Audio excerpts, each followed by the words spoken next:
Well, we cross live now to Davos, where the President of the European Commission, Ursula von der Leyen, is speaking at the World Economic Forum. Let's take a listen. Critical weapons to Ukraine. We're hosting around 4 million Ukrainians in our cities, our homes and our schools. And we have put in place the strongest sanctions ever, which leave the Russian economy facing a decade of regression and its industry starved of any modern and critical technologies. There will be no impunity for these Russian crimes.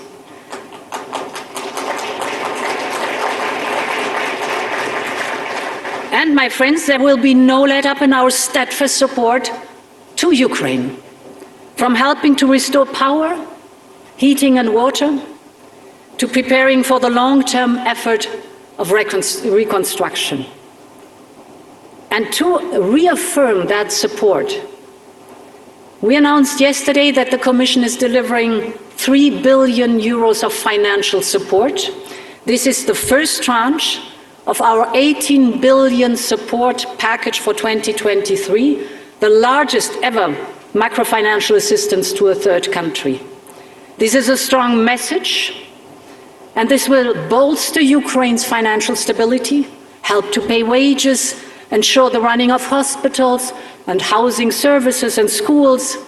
I just want to say, my dearest Olena, and I think I can speak on behalf of this hall and this audience here, we are in it for as long as it takes and stand by our Ukrainian friends.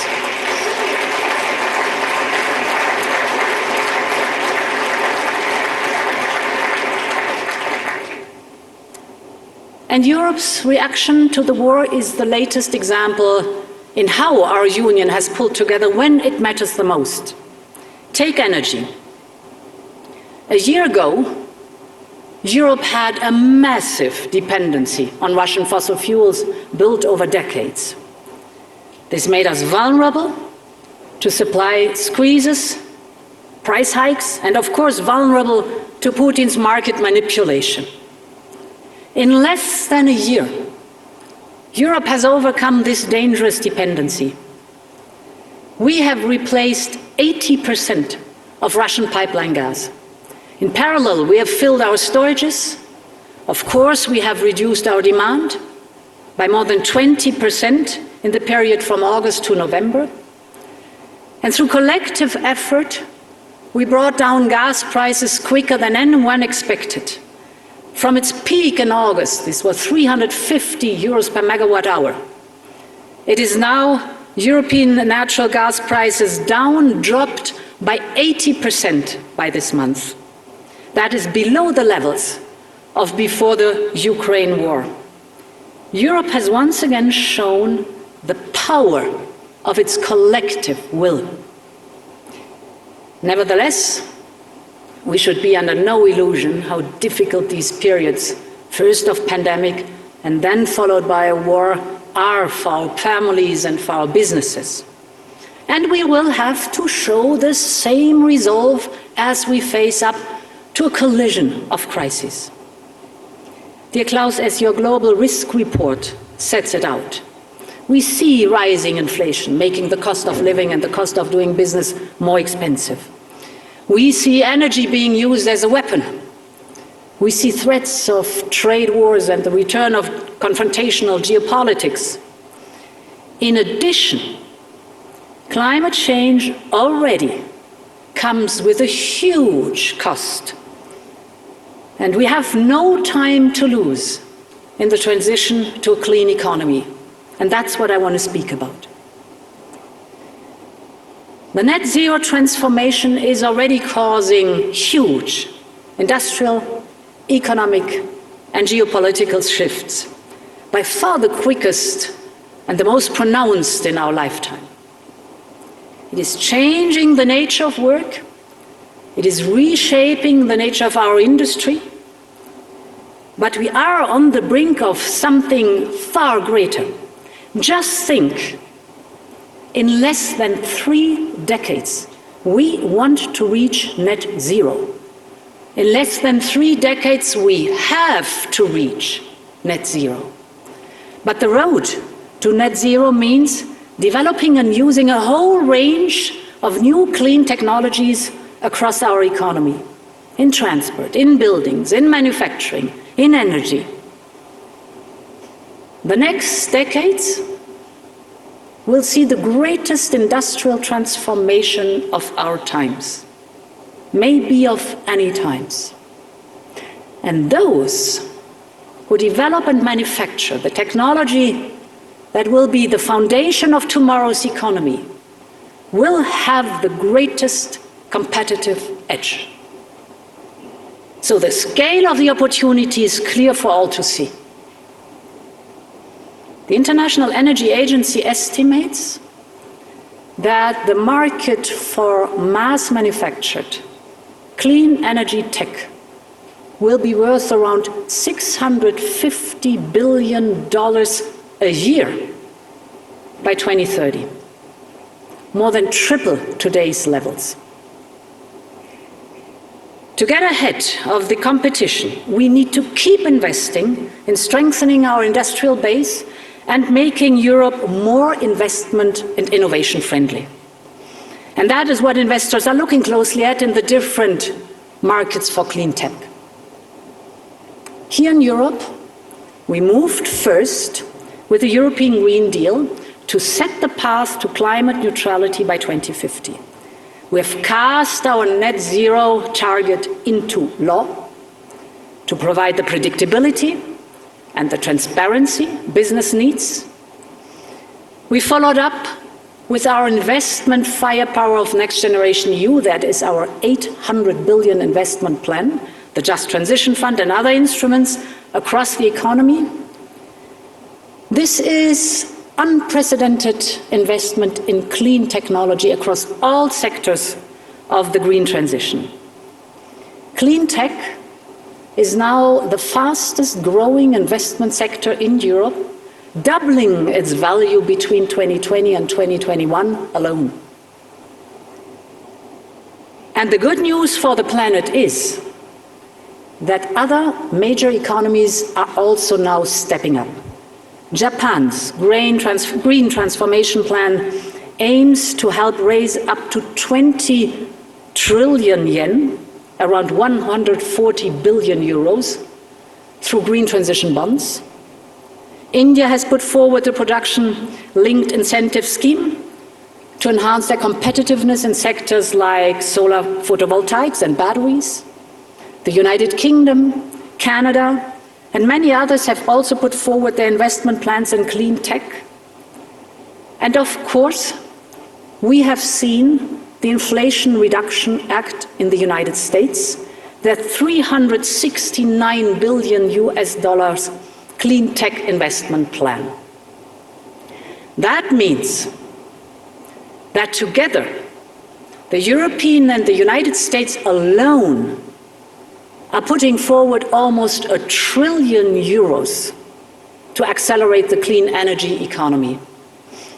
This has the potential to massively boost the path to climate neutrality. But it is no secret that certain elements of the design of the Inflation Reduction Act raised a number of concerns in terms of some of the targeted incentives for companies. So this is why we have been working with our United States friends to find solutions, for example, so that EU companies and EU-made electric cars can also benefit from the Inflation Reduction Act. Our aim should be to avoid disruptions in transatlantic trade and investment. We should ensure that our respective incentive programs are fair and mutually reinforcing. And we should also set out how we can jointly benefit from this massive investment, for example, by creating economies of scale across the Atlantic or setting common standards. At the heart of the joint vision is our conviction that competition and trade are the key to speeding up clean tech and climate neutrality. And that means that we, Europeans, also need to get better at nurturing our own clean tech industry. We know that we have a small window to invest in clean energy and innovation and clean tech before the fossil fuel economy becomes obsolete. So we have an industry at the moment being challenged by the pandemic, supply chain issues and price shocks. We see aggressive attempts to attract our industrial capacities away to China and elsewhere. We have a compelling need to make this net zero transition without creating new dependency. We've learned our lessons from the fossil fuels. And we know that future investment decisions will be taken now, depending on what we do today. We Europeans have a plan, a Green Deal industrial plan. Our plan to make Europe the home of clean tech and industrial innovation on the road to net zero. Our Green Deal industrial plan will be covering 4 different pillars: the regulatory environment, financing, skills, and trade. The first pillar is about speed and access. We need to create a regulatory environment that allows us to scale up fast and to create conducive conditions for sectors crucial to reach the net zero goal that we've set ourselves. This includes, for example, wind, heat pumps, solar, clean hydrogen, storage, and other topics, for which demand is boosted by our Next Generation EU and Repower EU investments.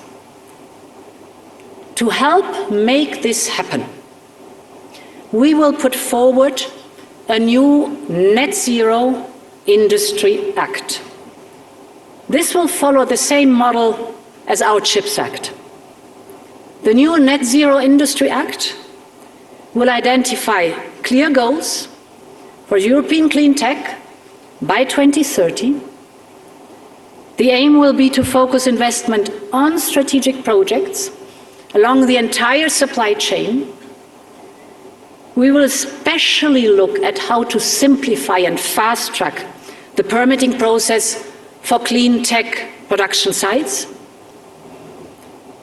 In parallel to this Net Zero Industry Act, we will reflect on how to make important projects of common European interest, the famous IPCEIs, faster to process, easier to fund, simpler to access for small and medium enterprises and for all our member states.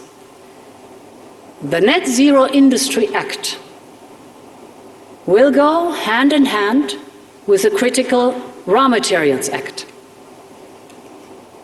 For rare earths, which are vital for manufacturing key technologies like wind power generation, hydrogen storage, you name it.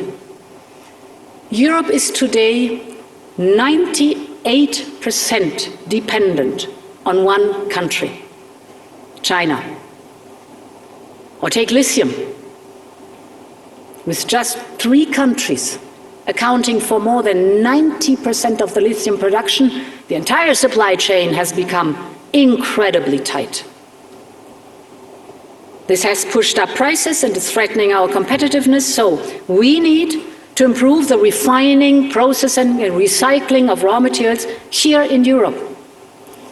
And in parallel, we will work with our trade partners to cooperate on sourcing, production and processing to overcome the existing monopoly. To do this, we can build a critical raw materials club, working with like-minded partners from the United States to Ukraine to collectively strengthen supply chains and to diversify away from single monopoly. This is Pillar 1, speed and access through the Net Zero Industry Act. The second pillar of the Green Deal Industrial Plan will boost investment and financing of clean tech production.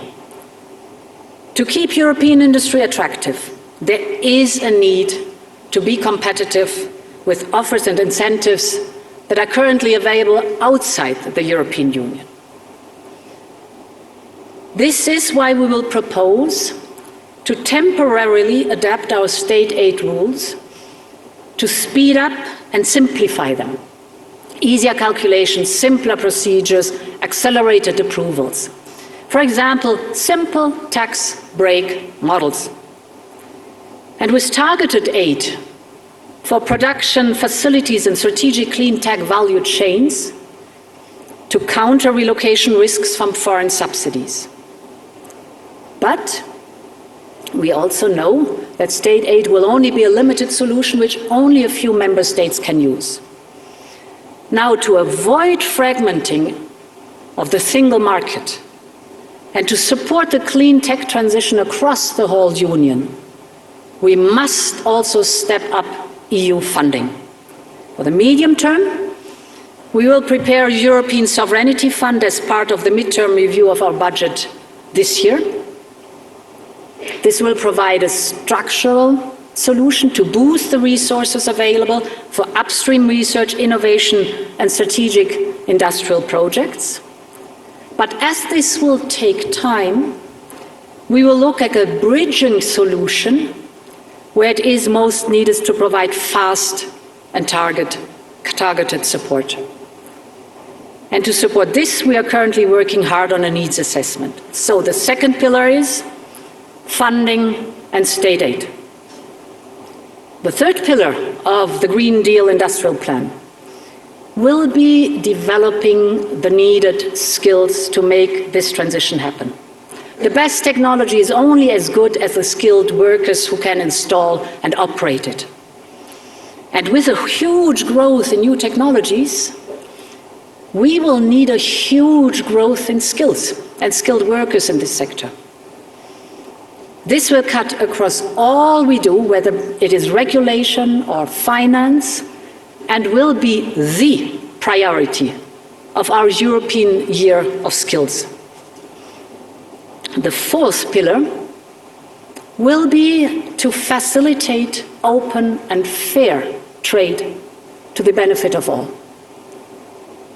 For clean tech to deliver net zero globally, there will be a need for strong and resilient supply chains.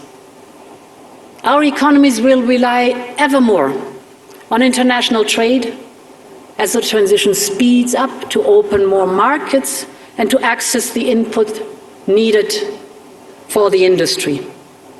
So we need an ambitious trade agenda, including by making the most, for example, out of the existing trade agreements, for example with Canada, or for example with the United Kingdom, with which we are trying hard to sort out our difficulties.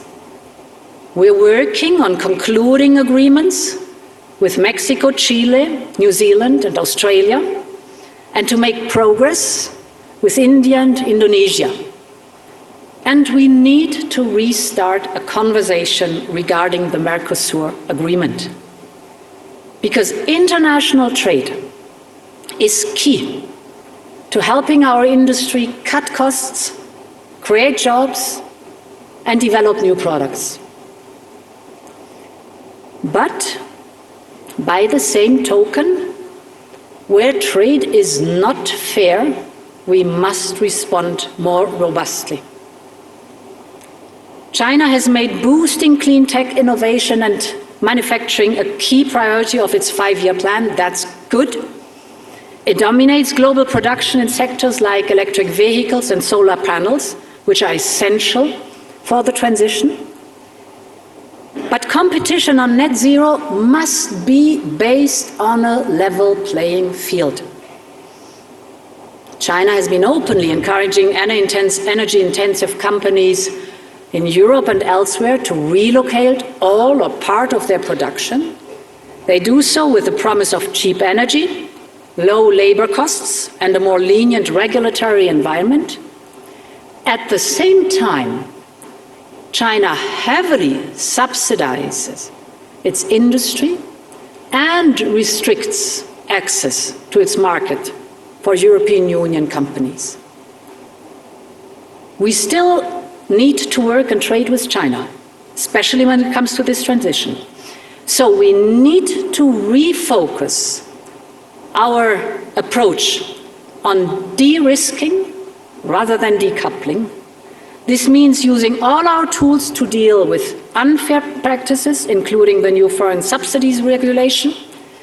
And we will not hesitate to open investigations if we consider that our procurement or other markets are being distorted by such subsidies. We want to cooperate, we want to work together.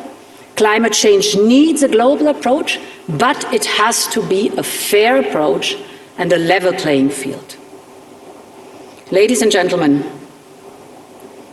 the story of the clean tech economy is still being written.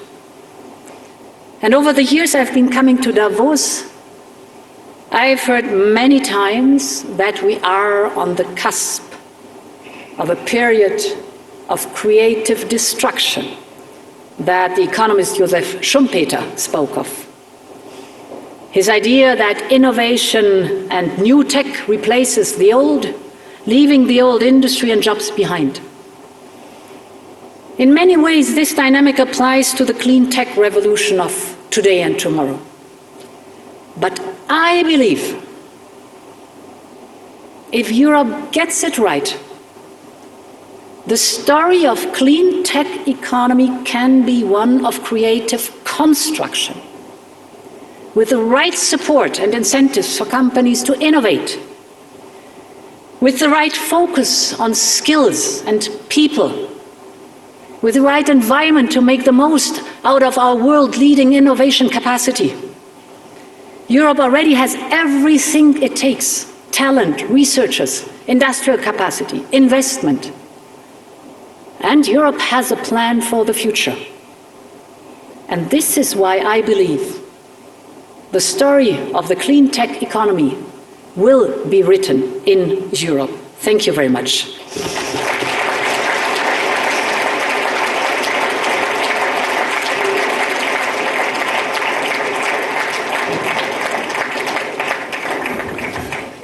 Thank you very much, Madam President, for this clear, comprehensive, upbeat and future-oriented vision which you laid out for Europe.